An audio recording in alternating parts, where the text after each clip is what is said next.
Morning guys, got a fault on the e-bike. Now I don't know if I'm going to be able to demonstrate this, but basically when you bounce it, I don't know if you can, there's a rattling.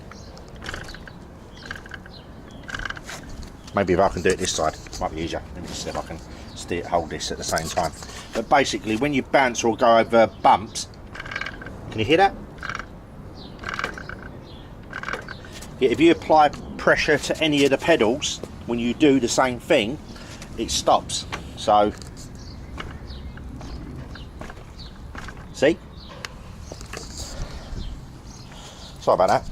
So the plan today is drop it in to a local dealership that doesn't actually officially deal with these bikes, but they deal with e-bikes, and we'll see where we go from there. I actually think it is something to do with the this ring here. I think this is maybe needs retorquing, because the noise definitely seems to be coming from here. But yeah, anyway, we'll see where we get on, and I'll speak to you guys soon. Bye for now. So guys, just very quickly meant to say, just in case you was wondering, so I'll just do the wind up, just on my way to drop the bike off, which you can actually see in the back, and it goes in the boot in the Leaf with room to spare.